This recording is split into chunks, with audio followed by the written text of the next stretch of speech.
Do you want a home that is in a great location, close to downtown Sarasota, some of the beaches, St. Armand's Circle, even the airport, and then other little fun places to check out, but also a neighborhood that isn't so cookie cutter, that has some character, that's a little bit eclectic, and then also if you're looking for a place where you can do some short-term rentals, all with a lower price tag? Well, if that's you, then the Indian Beach, Sapphire Shores area might be a good fit for you. Hi, I'm Jill Thomas. Okay, so now I'm going to go over a few points for you of why the Indian Beach, Sapphire Shores area might be a great fit for you. But at the end, I'm also going to share some things that might be a turnoff as well. So make sure you stick around to the end.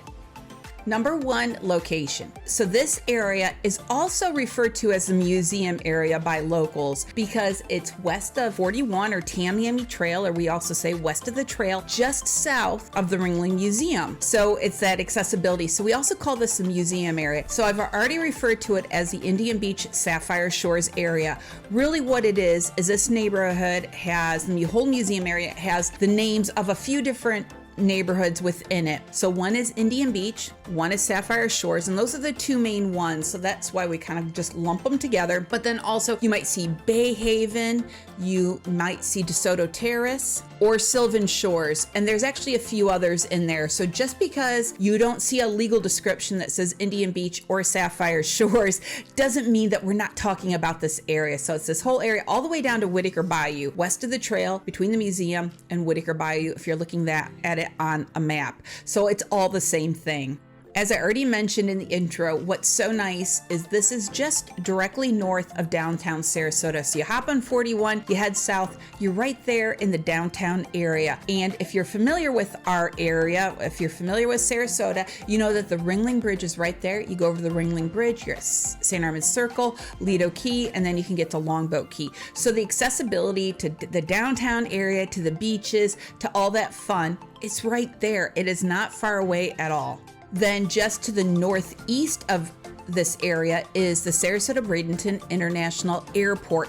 It's right across the street actually from the Ringling Museum. The museum's on the west side of 41 and the airport is on the east side, all right there at University Parkway. Then also right in the middle of this neighborhood, this whole residential area, plopped in the middle is Jungle Gardens. So Jungle Gardens is kind of a historical landmark for Sarasota. It's like a little zoo, for lack of better words. It's small, it's not large at all, but there's all these different animals. They'll have different animal shows like a reptile show or a bird show. And then even throughout the year, they have different events. They'll do a Christmas display around the holidays and different fun things there. So that's really nice. Now, when my grandparents were still alive back in the 90s, they had annual passes to Jungle Gardens. So we went there frequently, and it's just a beautiful shaded area to walk around and look at the animals. So it's just a fun thing to have right there in the middle of it all. I was actually looking at a house nearby there on the backside of Jungle Gardens, and you could hear the birds, and I don't know, it's just kind of neat to experience all of that right there in the neighborhood.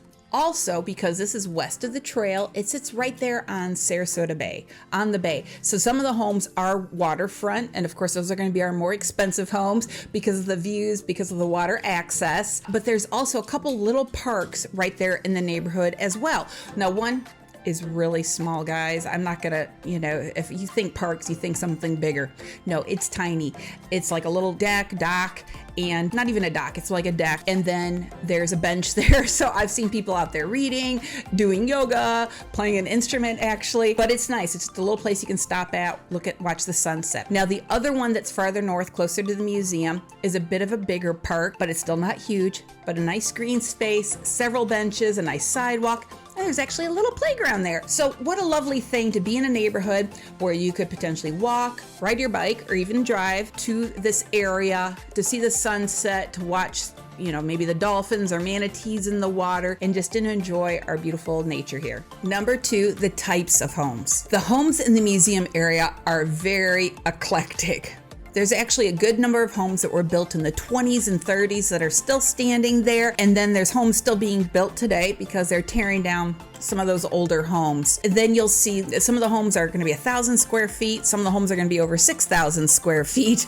Some of the homes are going to be a little postage stamp of a lot, something teeny tiny. And there's actually a few lots around there that are like an acre or more. You're going to see all different styles of homes, whether it's a cute little cottage or something more Key West style, something with a lot of character, or just a plain ranch, all the way to Spanish Mediterranean or super modern homes. So it definitely covers the spectrum in every way, shape, or form. So there is something there for everybody. 3, neighborhood features. Okay, so I already mentioned jungle gardens and those 2 cute little parks that are in the area, but it doesn't end there. What I also like about this area is the mature trees, the mature growth. It just has a beautiful feel to it. And then also some of the streets, it's not just a straight up grid where everything's at a 90-degree angle and they're all parallel lines. I mean, there's certainly streets that are like that, but some of them turn and wind around. So it definitely gives it a more natural, organic feel. And so I just lend something to the charm of the neighborhood. Something else that's kind of fun is it isn't uncommon to see peacocks roaming around on some of these streets. Now in the past, I've pretty much only seen the really colorful male birds, but just a couple weeks ago, I was in there and I saw one of the white females. And so that was a first for me to see a white female like that. So just really fun. It's a beautiful, charming neighborhood. Number 4, rental restrictions. So the museum area is within city limits and there's no HOA here. There's no HOA dues or CDD fees or anything like that. So there's no other overriding rules that's going to limit what you can do in terms of rentals. So because it's in city limits, you're allowed 1 week at a time. You can't do less, but you can certainly do more, but at least weekly. So that is definitely an appeal for folks. And because this neighborhood does offer a lot for tenants in terms of its accessibility to different things, as I've already mentioned, it does make it a potentially very good area to invest in for those short-term rentals. Now, I've done a video or 2 on all of that, and I'll drop those links down below in the description for you. So be sure you watch those because it's really important. Just because there's no HOA in a neighborhood in the Sarasota area doesn't mean you can rent it out however you want. There are definitely limits and restrictions, so you got to know those rules to juggle those to find out the best place to buy a rental. But I think the museum area is definitely at the top of that list where you can keep the prices down a bit. Otherwise, you're looking at condos on Siesta Key and things like that, and that can get pretty tough with the carrying costs. In the last few months, there have been plenty of homes that have sold, have gone pending, or have gone on the market for under $700,000 in this area. And then some as low as in the mid 300s. Now, as I've already mentioned, we've got everything there in terms of size, condition, and style of a home. So as you can imagine, those less expensive homes are going to be ones that are much smaller and or are kind of in rough shape. They're going to need a little bit more attention. And then at the high end, we've got homes that sell in there for over $10 million. Now, as you can imagine, those are the homes that are going to be on the water. Not that every waterfront home is $10 million, but those are going to be our bigger, larger, nicer homes that are on the water. And then there's prices all throughout. So you can certainly find something at $1 million, $1.5 million that might scratch your itch. Often people want to know about a 3-bedroom, 2-bath home, just something kind of average, a ranch. You can get something like that for under $1 million. Now, at this point, you might be thinking or saying out loud, okay, Jill, in your intro, you said these homes are supposed to be more affordable. Doesn't sound like it. You're talking like $1 million here. And I get that.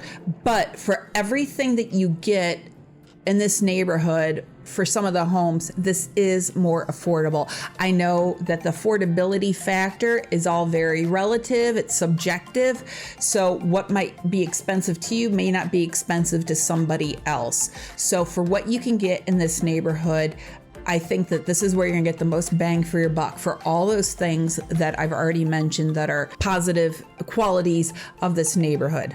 Okay, so you've gone this far. So number 6, let's talk about the negative things. Let's talk about some of the cons about owning or buying or living or renting in the museum area. First of all, flood zones. Now, because we're on the water, some of the lots, not all of them, but some of them are going to be in a flood zone. So you want to be mindful of that. So your home might not be in a flood zone, but the neighbors could be. It just depends on the elevation. There's so many things that are factored in with that. And so if you ever want me to do a property search for you, I can certainly set it up where it should eliminate all of those that are not in flood zone X, which is our least risky flood zone. The second negative is potential airport noise. So with the airport being so close, it depends on the flight paths. You may or may not hear some of the planes going overhead. Now, I do have a listing in there right now, and the owner recently put in impact windows. They said, man, with the impact windows, and you can't hear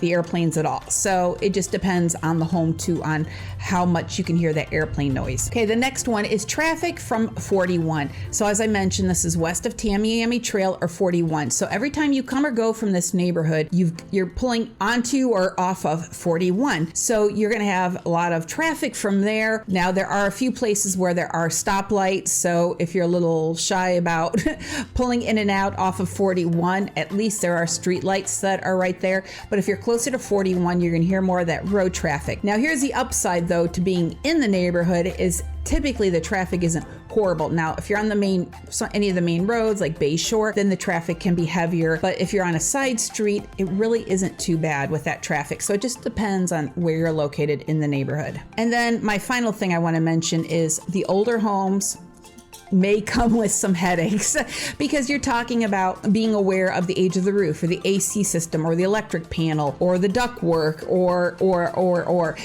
maybe it's not updated the way you would like it to be. So you've got to keep your eyes open for that type of thing and realize how much money you may or may not want to put into a house after you purchase it. And then the other thing too is always homeowners insurance. I talk about this in almost every video, but not everybody watches all my videos. So I feel like I need to repeat it a lot because I don't want somebody to be taken off guard. So if that roof is of a certain age, boy, it can be hard for you to get that homeowner's insurance. Or if the electric panel is an older one, there's certain brands where we can have issues with getting homeowner's insurance. Be mindful of that too. So these are some of these things we've been up against. And now after Hurricane Ian, I think it's going to get even harder for getting insurance. So here's my little girl, Carly. Yeah. She's a Malteshan. She wants to go out and chase lizards, but I want to finish this up really quick. So what do you think of the Indian Beach, Sapphire Shores area, the museum area? As you can tell, I really like the area. I think it's charming. I think it's more affordable. I think it offers a lot, but I get it. It's not for everybody. And of course, that's quite all right. So if you have other thoughts about this area, if you're familiar with it, please put it in the comments below, whether it's something positive or something negative. I obviously do not mind any of those negative comments or comments that are negative about the thing I'm talking about. So throw those down below. And in the meantime too, if you have any questions, if you want to talk more about this area or properties that might be a good fit for short-term rentals or anything about the real estate market here in the Sarasota Bradenton area, these areas that I cover, then please reach out to me. Give me a call, text, email me. I'm here to help answer your questions as you navigate these waters, as you're trying to figure out, do I move to Sarasota? Do I buy a property there? Or maybe you need to do something different and you already own here. So don't be shy, give me a call. I appreciate you watching. Thank you so much. And so does Carly. Look at, she's like, oh, I want to snuggle. All right, guys, have a great day.